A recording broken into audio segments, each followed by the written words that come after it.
विश्व के सबसे बड़े लिखित संविधान के रचयिता डॉक्टर भीमराव अंबेडकर। मैं यहाँ पर संविधान की अच्छाइयां गिनाने नहीं जाऊंगा, क्योंकि मुझे लगता है कि संविधान कितना भी अच्छा क्यों ना हो, वो अंततः बुरा साबित होगा अगर उसे इस्तेमाल में लाने वाले लोग बुरे होंगे। और संविधान कितना भी बुरा क्यों ना हो, वो अंततः अच्छा साबित होगा अगर उसे इस्तेमाल में लाने वाले लोग अच्छे होंगे।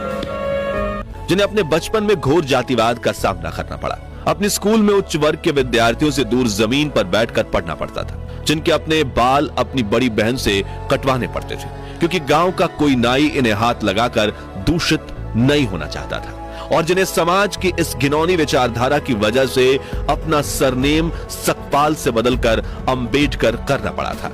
फिर भी वो इतनी शिक्षा प्राप्त कर चुके थे कि उन्हें भारत का सबसे ज्यादा पढ़ा लिखा व्यक्ति माने जाने लगा। कैसे उन्होंने अपने लोगों के हक के लिए दशकों तक आवाज उठाई, क्यों बाबा साहेब अपनी सेहत पर ध्यान न देकर भारत के महान संविधान की रचना कर रहे थे, और आखिर में तो वो अपना धर्म ही बदल बैठे जो बौद्ध धर्म अपनाया। और इस धर्म को अपनाते वक्त उन्होंने कौन सी 22 प्रतिज्ञाएं ली थी जिन पर काफी विवाद हुआ था। आज जानेंगे बाबा साहब भीमराव अंबेडकर के जीवन से जुड़ी ऐसी ही कुछ अनसुनी अनकही बातें, लेकिन उसके पहले नए दर्शक जल्दी से चैनल को सब्सक्राइब कर दीजिए। 14 अप्रैल 1891 के दिन मध्य प्रदेश के महू जिले में रहने वाले रामजी मलोजी सकपाल और भीमाबाई के घर एक बेटे का जन्म होता है। मां भीमाबाई अपने बेटे का नाम भीमराव रखती हैं, जो अपने माता पिता की 13वीं संतान थे। 5 साल की उम्र में अंबेडकर का स्कूल में दाखिला करवाया जाता है, लेकिन छोटे से भीम को जल्द ही बात समझ में आ जाती है कि समाज में उनके परिवार के साथ भेदभाव किया जाता है। स्कूल में उन्हें स्टूडेंट्स के डेस्क से दूर कोने में जमीन पर बिठाया जाता था। लंच ब्रेक में उन्हें उस बर्तन से पानी नहीं पीने दिया जाता था जिससे बाकी बच्चे पानी पीते थे।